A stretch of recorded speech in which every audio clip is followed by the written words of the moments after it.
Assalamualaikum warahmatullahi wabarakatuh. Jumpa lagi bersama saya Adi di channel Ngulik Sejarah.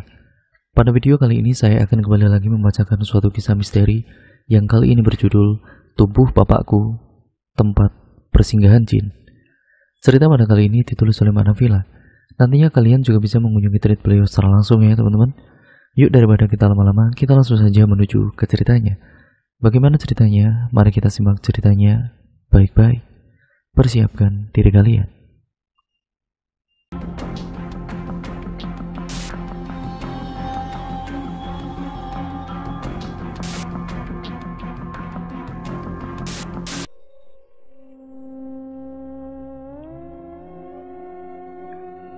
Kali ini saya akan menceritakan kisah narasumber sebut saja namanya Herman, tentang pengalaman dia sewaktu remaja.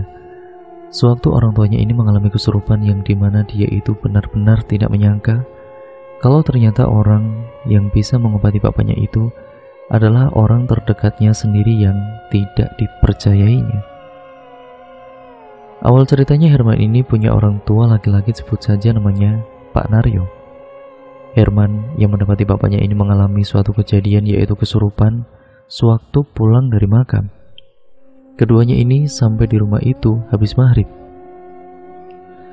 Setelah selesai mandi sampai jam 8, jam 9 tidak ada apa-apa. Tapi setelah Pak Naryo hendak tidur secara tiba-tiba, seperti orang yang benar-benar bukan orang tuanya Herman. Karena melihat kondisi Pak Naryo yang matanya melotot dan ibunya yang berbaring di sebelahnya ini, langsung menjerit ketakutan. Herman yang waktu itu mendengar teriakan ibunya langsung menghampiri mereka yang sedang istirahat. Pak Naryo yang matanya melotot dengan tajam sembari mengacungkan jari telunjuknya ke wajahnya Herman dan juga sang ibu. Herman yang ketakutan sampai dia itu minta tolong kepada tetangganya.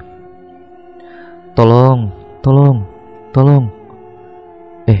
Kenapa Her? Itu Pak, bapak saya matanya melotot-lotot tidak tahu kenapa.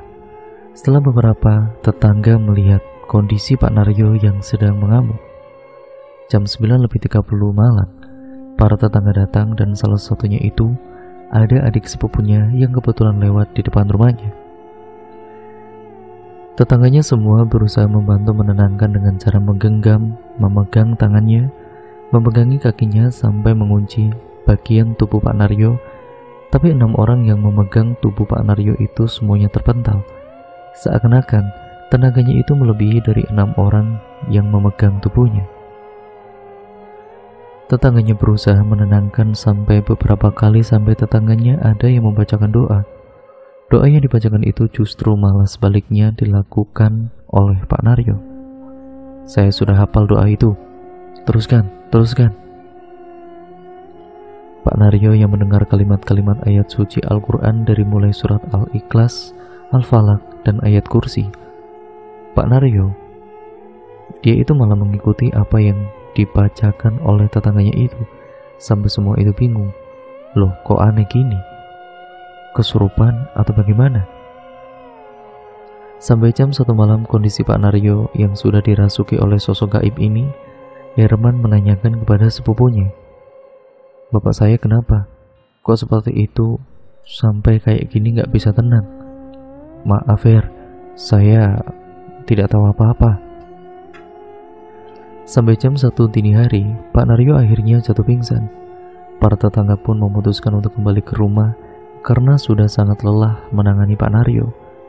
Tidak berselang lama kemudian Pak Naryo terbangun dan dia tiba-tiba langsung menggerakkan tubuhnya. Tanpa rasa kantuk langsung berdiri di atas meja yang membuat Herman sangat ketakutan. Waktu sudah menunjukkan pukul 2 dini hari. Herman bingung mau minta tolong kepada siapa. Ibunya juga ketakutan. Mau minta tolong sama tetangganya lagi enggak enak, takut mengganggu waktu tidurnya mereka. Ibunya ini ngasih saran kemudian kepada Herman untuk pergi ke salah satu orang pintar yang kebetulan rumahnya hanya di desa sebelah. Herman langsung bergegas ke tempat dukun itu. Di sana diberikan satu botol air mineral yang sudah dibacakan doa. Setelah kembali pulang, air itu dikasihkan kepada ibunya lalu diminumkan kepada Pak Naryo. Pak Naryo seperti orang yang benar-benar tidak berdaya. Dia langsung lemas setelah meminum air itu. Siang harinya, kondisi Pak Naryo kembali normal seperti sebelumnya. Namun setelah 2 hari, kondisi Pak Naryo seperti orang yang kesurupan lagi, tidak jauh berbeda seperti hari yang sebelumnya. Tingkah lakunya yang membuat Herman, ibunya, dan tetangganya itu sangat bingung. Kemarin sudah sembuh, kok bisa kumat lagi? Herman pun langsung meminta bantuan kepada dukun itu lagi. Waktu itu kisaran jam 8 malam. Herman bersama dukun membakar kemenyan di atas batu kelapa dengan dukun yang mengitari rumahnya si Naryo ini. Nah, setelah itu Pak Naryo tersadar kembali normal seperti semula, seakan-akan tidak terjadi apa-apa. Singkat ceritanya, kondisinya terus-menerus berubah-ubah. Herman yang berusaha meminta bantuan dari satu dukun ke dukun yang lainnya, namun kondisinya Pak Naryo semakin mengkhawatirkan. Tubuh yang sering ditumpangi oleh sosok gaib yang sangat kuat, yang memang susah untuk dilepaskan. Menurut beberapa dukun yang datang ke rumahnya menemui ibunya, dukun itu berkata kalau sosok gaib yang ada di tubuhnya Pak Naryo itu sangat sulit dilepaskan dan membutuhkan bantuan untuk menarik sosok gaib itu. Singkat ceritanya, setelah hampir 8 dukun yang didatangi oleh Herman, semuanya tidak mampu menyembuhkan Pak Naryo ini. Nah, ini ada teman Herman yang satu sekolah. Herman yang bercerita dengannya itu, dan temannya ini berkata, "Kamu sudah minta tolong sama sepupumu belum? Dia kan anak seorang ustadz. Dia juga bapaknya kan seorang praktisi. Emang dia bisa dipercaya? Saya itu nggak percaya dengan mereka." Sebut saja temannya Herman ini namanya Ridwan. Tapi kenyataan yang dialami oleh bapakmu itu tidak kunjung sembuh. Ya, sampai beberapa minggu juga kan. Bahkan bukan ukuran minggu kan, sampai hampir 2 bulan loh. Kondisinya Pak Naryo itu semakin parah. Apa salahnya coba meminta bantuan kepada mereka? Kata Ridwan menyampaikan kepada Herman. Nah, di sini sepupunya Herman sebut saja namanya Hasan. Saya sudah enggak suka sama Hasan. Biarpun dia orangnya alim, tapi dia orangnya sok pintar. Dengar dulu, mungkin kamu boleh percaya atau tidak. Saya ini teman kamu, dan Hasan juga teman saya. Saya pernah menyaksikan secara langsung sepulang sekolah bersamaan dengan Aksan. Saya ini pernah menyaksikan sendiri loh. Ibu dari temannya ini dibantu oleh Hasan yang waktu itu sedang sakit-sakitan. Entah dengan karena apa, Hasan membacakan doa di sebotol air mineral, lalu diserahkan kepada ibu temannya itu. Nah, setelah beberapa minggu, kondisi ibu dari temannya itu bisa sehat kembali. Dan sekarang temannya Hasan itu memang selalu datang kepada Hasan, ya untuk sekedar berterima kasih karena sudah membantu menyembuhkan orang tuanya. Dan hasil komunikasi pada saat menyembuhkan itu, katanya ada orang yang tidak suka dengan ibu dari temannya itu, dan dengan sengaja membuatnya menjadi sakit seperti itu. Di situ Hasan menyarankan agar ibu dari temannya ini lebih giat lagi melakukan ibadah, dan juga zikirnya tidak boleh terlewatkan. Alhamdulillah ibunya sampai sekarang sehat-sehat saja. Ucapan Ridwan ini tidak membuat Herman percaya begitu saja. Dengan apa yang dimiliki Hasan, dengan kemampuan Hasan sebagai sepupunya ini, masih tidak percaya. Tapi dengan keadaan kondisi orang tuanya yaitu Pak Naryo, Herman sedikit luluh dan juga menanyakan kepada ibunya untuk memastikan. Dan benar saja kalau Hasan itu bisa menyembuhkan orang yang terkena guna-guna. Ibu percaya karena dia juga seorang anak ustadz. Dia juga dari keluarga yang bisa menyembuhkan guna-guna. Bukan cuman orang tuanya saja. Kakeknya itu dulunya dikenal oleh orang-orang sekitar sebagai orang sakti. Ibu percaya saja kalau Hasan juga punya kelebihan karena diturunkan orang keluarganya sendiri. Apa yang diceritakan teman kamu tadi bisa jadi itu memang bukan omong kosong. Terus kamu belum menyampaikan kepada Hasan? Ya, saya belum menyampaikan karena saya tidak percaya sama Hasan. Udah, coba saja kamu minta tolong sama Hasan ataupun sama paman kamu sendiri, orang tuanya Hasan tentunya. Dan singkat ceritanya, ibunya yang meminta Herman untuk datang ke rumahnya si Hasan, sekaligus menyampaikan tentang kondisi Pak Naryo agar Hasan ini mau menjenguk orang tuanya. Herman datang bersama Ridwan. Herman tidak sendirian karena memang belum percaya sekaligus kurang akrab dengan sepupunya itu. Ridwan yang memang sebagai teman dekatnya Hasan menyampaikan apa keinginan dari Herman datang ke situ. Dan tanpa pikir panjang karena yang meminta itu saudaranya sendiri, Hasan langsung mengikuti apa yang disampaikan oleh Ridwan dan juga Herman. Hasan datang ke rumahnya Pak Naryo. Sampai di sana, ibunya Herman menceritakan kondisi suaminya yang sudah tidak karuan seperti orang yang hilang akal. Ridwan yang terkejut melihat kondisi Pak Naryo. Astagfirullahaladzim, kamu lihat sendiri kan keadaan pamanmu itu. Tolong sembuhkan pamanmu ini. Doakan ya Bu, kalau saya ini tidak bisa apa-apa, tapi ya semoga saja Allah memberikan izin, memberikan petunjuk agar saya bisa menetralisir apa yang sudah mempengaruhi tubuh dari Pak Naryo. Hasan kemudian memulai mencoba memegang tangannya dan juga kepalanya dari Pak Naryo. Namun secara tiba-tiba, tubuhnya Pak Naryo itu yang tadinya terbaring lemas seperti orang yang sudah kehilangan akal, berubah seketika seperti dulu sewaktu awal Pak Naryo kesurupan. Tubuhnya memberontak tidak karuan meraung-raung dengan tangan yang hendak ingin mencakar-cakar. Pak Naryo sendiri, dia berdiri di atas tempat tidurnya sembari menunjuk ke arah Hasan. Hasan sendiri masih dalam keadaan diam sembari tangannya mengarahkan ke tubuh Pak Naryo.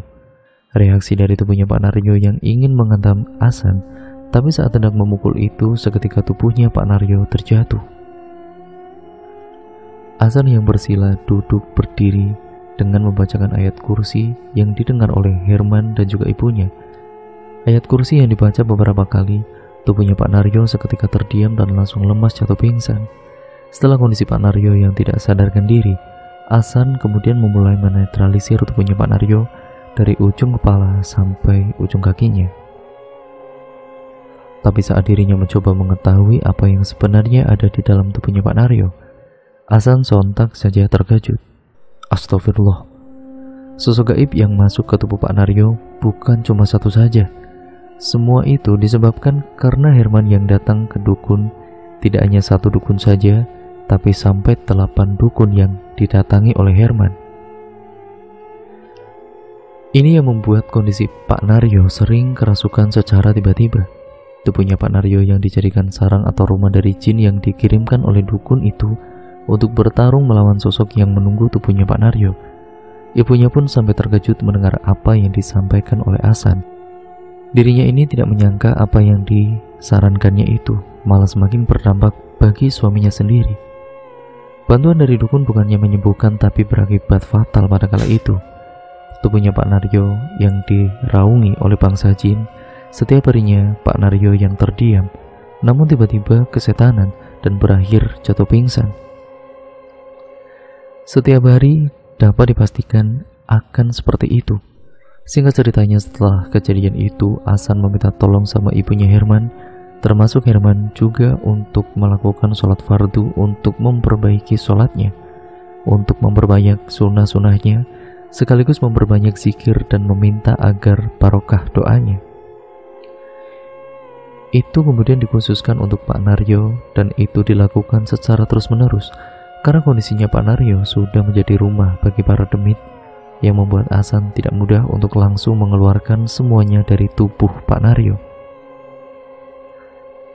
Karena yang dikhawatirkan Hasan jika sosok jin yang semuanya dikeluarkan dari tubuhnya Pak Naryo, takutnya supaya Pak Naryo pun diambil oleh mereka, karena tubuh yang sudah hampir 1 bulan lamanya dipengaruhi oleh kehidupan alam lain, yang mengakibatkan tubuhnya Pak Naryo seperti tidak terkontrol dan bisa hilang kesadaran. Dan setelah 1 minggu kemudian melakukan apa yang disampaikan oleh Hasan, Herman dan juga ibunya yang setiap hari juga selalu datang ke rumahnya si Hasan. Hasan yang kemudian berusaha menerapi atau menghilangkan pengaruh gaib di tubuhnya Pak Naryo tahap demi tahap. Setelah 1 minggu kemudian, ya barulah kondisinya Pak Naryo mulai terlihat ada perubahan.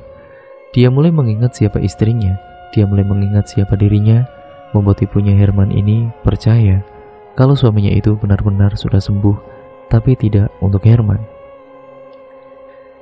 Dia khawatir atas kejadian waktu dulu terulang kembali. Sewaktu dirinya datang ke dukun hanya beberapa hari saja bapaknya sembuh, namun nanti akan kumat lagi. Hasan, tolong saya. Tolong bantu keluarga saya, terutama bapak saya. Saya awalnya memang tidak percaya sama kamu, tapi setelah hari ini kamu membuat saya terkagum-kagum dengan apa yang sudah kamu lakukan terhadap keluarga saya. Untuk bapak saya yang sudah sadar, saya minta tolong sama kamu agar bapak saya tidak kumat lagi seperti kemarin-kemarin. Insya Allah, yang penting jaga sholat kalian, dan kemudian jaga sholat sunnah kalian, dan perbanyak zikir kalian. Insya Allah, sosok jin itu tidak akan masuk ke tubuh Pak Naryo kembali. Dan semenjak saat itu, setelah hampir 20 hari lamanya, Hasan ini secara bertahap membantu Pak Naryo agar pulih kembali. Kondisi Pak Naryo pun sudah bisa beraktivitas seperti sedia kala. Semenjak saat itu akhirnya Herman percaya dan yakin dengan apa yang menjadi kelebihan Hasan. Setiap apapun hal-hal yang menimpa ibunya ataupun bapaknya, Herman selalu meminta bantuan sama sepupunya itu, tapi Hasan menolaknya. Ya karena dalam pikirannya Hasan itu masih ada orang tuanya yang juga seorang praktisi dan pastinya lebih dari dirinya. Walaupun begitu, Herman jauh lebih percaya sama Hasan karena memang secara nyata dan terbukti kalau dia itu juga memang punya kelebihan yang memang semua itu kehendak dari Allah SWT. Semuanya itu bukan karena Hasan sendiri. Dia hanyalah manusia biasa yang tidak tahu apa-apa. Jika Allah tidak mengizinkan, tidak ada yang bisa dilakukan oleh manusia. Dari kejadian itulah keluarganya Herman semakin yakin akan kuasa nikmat Sang Pencipta, yaitu Allah Subhanahu wa Ta'ala. Dari kisah ini, semoga kita bisa mengambil hikmah dan juga wawasan di balik ketidakpercayaannya dengan kebesaran Allah Subhanahu wa Ta'ala yang telah melimpahkan kebesaran nikmat, dan juga atas izin Allah, Hasan bisa menyembuhkan Pak Naryo, yang membuat satu keluarga ini menjadi keluarga yang benar-benar istiqomah dalam melakukan ibadah terhadap Sang Pencipta, yaitu Allah Subhanahu wa Ta'ala. Dan cerita pun akhirnya berakhir sampai di sini ya teman-teman. Terima kasih untuk kalian semua yang sudah menyimak video kali ini.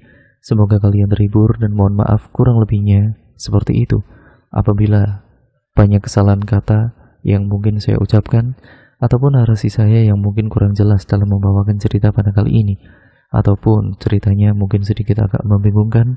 Kurang lebihnya mohon maaf. Sekian dan terima kasih. Jangan lupa untuk kalian like, komen, dan share video kali ini sebanyak-banyaknya. Dan jangan lupa pula untuk kalian klik tombol subscribe serta nyalakan tombol lonceng notifikasinya agar kalian tidak ketinggalan video terbaru selanjutnya dari channel ini. Sekian dan terima kasih, sampai berjumpa di video yang selanjutnya. Wassalamualaikum warahmatullahi wabarakatuh.